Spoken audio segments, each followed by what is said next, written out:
Hey everybody, check it out. It's Tommy and your favorite executive, Jim Morrison. Hey Tommy, good to see you. How's it going? Jim, what's your title? I am the Senior Vice President and Head of Jeep for North America. And in this video, we're going to talk about a couple exciting new products and talk about the future of the brand because it's kind of a transitional period for Jeep right now. It is. It's really exciting. We have a lot going on. You guys had some great coverage of last week's 4xe Day. Oh, thank you. And nice to watch the comments below and what the customers were thinking. Are you saying you read the comments? I do. We really? actually do use that as a way to connect with our customers. So you have a lot of hardcore wheelers and people that understand the brand. So we actually pay a lot of attention to the comments below. And so be careful which way you point the brand. But at the end of the day, it was great because it's great technology, and you guys understand it. Instant torque. It's just fun to be in a Jeep with instant torque. Yeah. And you multiply that with what we can do with Recon. Doors off, top off. It's not going to be a Wrangler, to be clear, because that was some of the questions that we still had. Wrangler will still be the halo for the brand, but man, this is going to be really good off-road. All right, so we're going to do it all out of order. Let's talk about that a little bit. So you had this 4xe Day where you talked about the future of electrification, and you blew everyone's mind when you showcased this open-top, doorless vehicle that you want to make very clear is not a Wrangler. Why are you saying it's not a Wrangler? Well, because Wrangler will always be Wrangler that drives the brand. It will always be, the peak of capability. We'll keep driving the off-road 4x4 leadership to the next level with all of that. But what they told us they liked, our customers told us they liked from that was the open air freedom, and they want to have a battery Jeep as well. And eventually we'll get there with Wrangler for sure. But this is a way to expand the lineup. We're going right into the heart of the market, the DSUV segment, which is the largest market in America, with a vehicle that has pure Jeep capability and great fun to drive, and then it's going to have great range, great torque, everything that you need it to do. Now, I know you said it was Rubicon capable. Yes. Are you going to stand by that? You think it'll for be sure. the Rubicon? And not even, I can tell you, because the bits that I've driven of the prototypes, it will get through the Rubicon. That's what we're doing. Really? It's going to have, if you look really close, you found the Moab badge. Right? You also saw the trail rated badge. Yeah. We're not going to put a trail rated badge on something that's not 100% capable. And we actually go a little bit further because we got to go from Lake Tahoe through the trail and back to Lake Tahoe without charging. Yeah. Right? So it's going to have great torque, it's going to have great off-road capability, and great range to be able to do all of that. Right. So it's going to be very Rubicon capable. And maybe we'll take you on the first trip and see if we can I'd love get it through together. Look, I am an old school Jeep guy. I'm a new school Jeep guy. Yes. I'm always a little skeptical, but I'm really excited. I think I used your line in this intro of this today. Did you? About everything you need to go off-roading, right, and nothing you don't. Oh, that's good. I appreciate that. I think, I don't know if I said anything you don't, but anyway, I did say everything you need to go off-roading right from the factory with this new Wrangler. So I know I'm skipping back to let's talk today, about it. but we're actually, it's fun for Jeep because that electrification stuff that we just talked about with Recon is now even applicable to today, right? So we launched 4xe just over a year and a half ago. 4xe is the #1 selling plug-in hybrid in America. I don't think many of the competition saw that coming, but it is. And it does it because it's a really good Jeep. This thing behind us gets 21 miles of all electric range, 49 mpge, and that's in territory that's even better than the 2-liter that you're running around with, I bet. Yeah. In two-door form. So, it's great technology, but it does it now with a Willys, right? So we've taken the 4xe that we originally started with Rubicon and then had on Sahara, and we've added it to the original Willys. So that's the Willys 4xe. Now, does this still apply for the full $7,500 tax credit? It does. Okay. Yes. That's a big deal now. It does. Because the whole thing's been revamped. Yes. So this will still get the credit, which is cool. Through the end of the year anyway. Yeah. And we'll see after that. All right, so talk me through the Willys. So we got the Firestone Destination tires. Yes. We also have the blue badging. And then my favorite bit, actually, if you want to take a look back here, Zach, this seems like a Mark Allen thing. The electric four-wheel drive. Yeah, exactly. Yeah, a little bit of heritage and a little bit of future all together.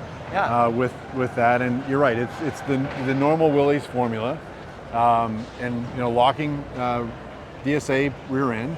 It's got Dana 44s and 10 inches of ground clearance.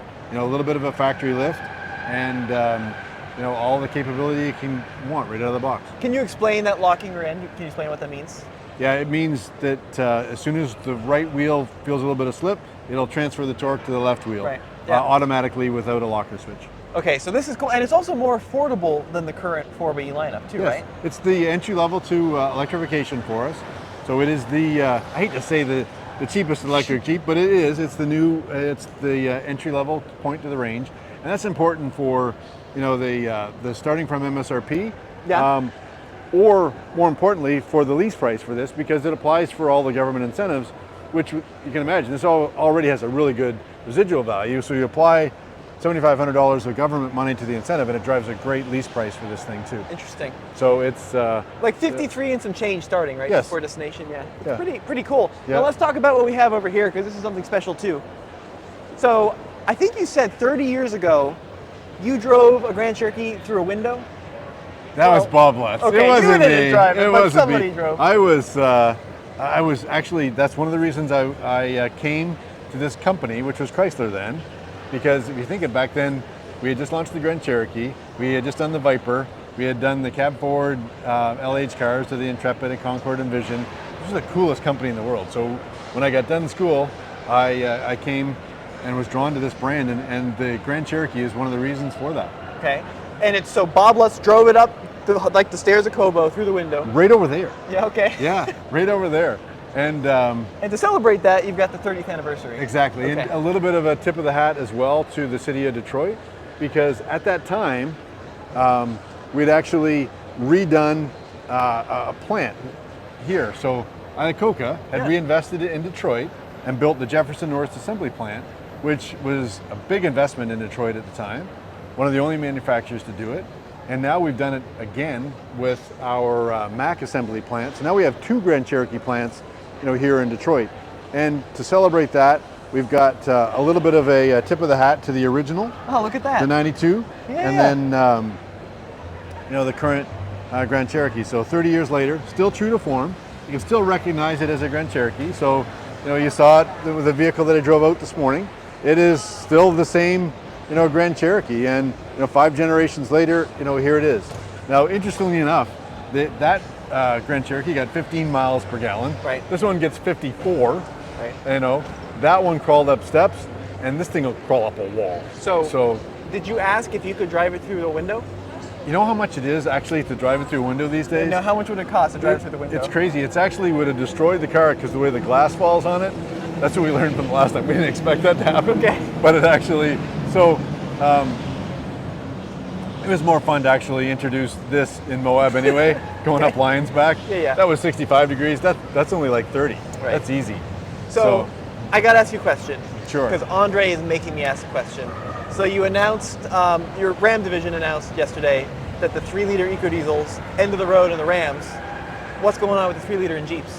Well, I can tell you in a couple of days. Okay. So, right, Andre, I'll tell you in a couple of days. Thank you. I appreciate that. There you go. So last question. And for Andre, you. sorry, we knew that was coming. I should have started that with Andre. We'll tell you in a few days. All right, that sounds good. Yeah, we still have a solution though for our Jeep customers. Okay. So last question for you. A lot of Jeep folks, are die-hard V8 straight 6 solid axle guys. Yep. Should they be afraid of the future of electrification and maybe some new suspension designs? What would you tell those folks? Don't worry. We talked about how we see the market transitioning. 50% by 2025. That means there's still 50% that is not going to be transitioned. Okay. Right? We are not leaving our core behind at all. Okay. And there's a great example right there. 392 Rubicon. Someone hit the raccoon button, please. Yeah. And make the 392 go. But we couldn't have one without the other. You've got 4xe for the customers that want electrification in a Wrangler. You got a V8, 392 cubic inch V8 in a Wrangler for the customers that are looking for that. Trust me, we're not leaving any customers behind. We listen to them all, and I like to continue to grow, and we can't grow unless we listen to them all. All right, and I gotta ask, because comments are gonna make me, any other details on that Recon you want to share? I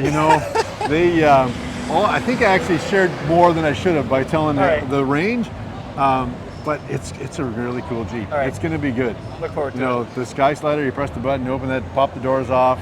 It's going to be a true Jeep. Look forward to it. Guys, thank you for watching. Jim, As always, my favorite executive in the industry. We'll see you in the next video. Good to see you, Tommy. Dude, killed it. Absolutely nailed it. That's fun, hey? Absolutely nailed it.